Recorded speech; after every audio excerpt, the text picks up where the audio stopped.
Politique, ce que l'on conçoit bien s'énonce clairement. Et les mots pour le dire arrivent aisément.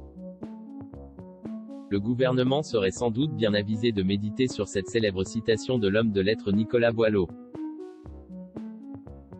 Car ces dernières semaines, les décisions prises par l'exécutif pour freiner l'épidémie n'ont pas forcément brillé par leur clarté. Et cela a commencé bien avant le dernier tour de vis annoncé mercredi par Emmanuel Macron, qui a donné lieu à un rétropédalage en règle le lendemain de la part de Matignon concernant le sort des assistantes maternelles. Dès le 18 mars, le confinement allégé, qui ne disait pas son nom, annoncé par Jean Castex s'est attiré les critiques de l'opposition sur son manque de clarté. Et les jours qui suivirent n'ont rien arrangé, puisqu'au moment où ces nouvelles dispositions devaient entrer en vigueur, samedi 20 mars, la cacophonie autour des attestations est venue ajouter du désordre au désordre, en plus de provoquer les moqueries des internautes. Un épisode immédiatement chassé par un autre, dès le lendemain. Vous ne pouvez pas inviter chez vous des personnes pour un dîner, ni pour un déjeuner, déclarait dimanche 21 mars le porte-parole du gouvernement, Gabriel Attal.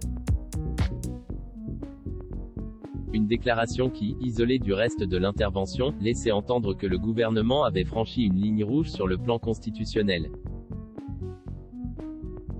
Apporter des réponses, à des décisions globales. Résultat, le gouvernement a été obligé de démentir, rappelant le lendemain sur France Info qu'il n'existait pas de base légale pour verbaliser chez les gens.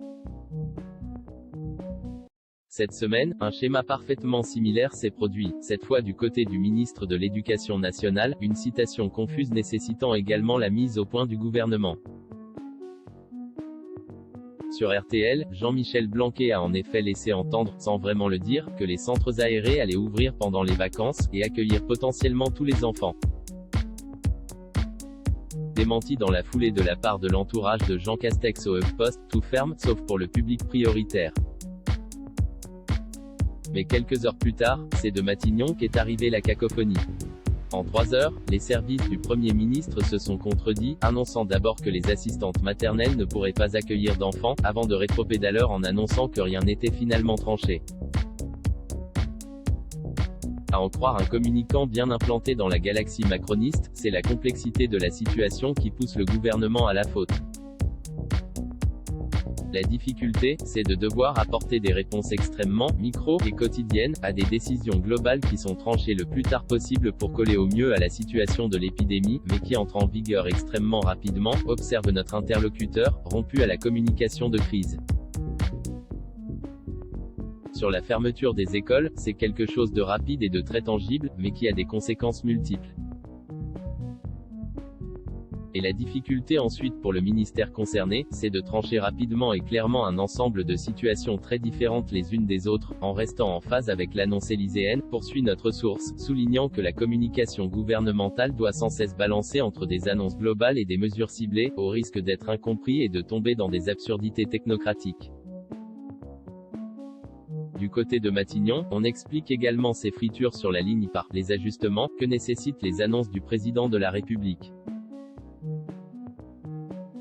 Lors de la rédaction des décrets qui suivent les annonces, on soulève tout le temps de nouveaux points à arbitrer. Par exemple, quand on décide de fermer les grandes surfaces non alimentaires, mais qu'on laisse les coiffeurs ouverts, il faut trouver une solution pour les coiffeurs qui sont en grande surface. Ce sont tous ces petits ajustements que l'on doit mesurer a posteriori qui peuvent compliquer la communication qui, elle, doit être immédiate pour que les gens s'organisent, explique l'entourage de Jean Castex. Les difficultés que les exemples précités ne font que confirmer. À voir également sur le HuffPost, ces députés refusent de voter une mascarade, et ça n'a pas plu à Castex lire aussi boycott général de l'opposition en vue du vote promis par Castex sur le confinement. Castex privilégie à ce stade le maintien des régionales en juin.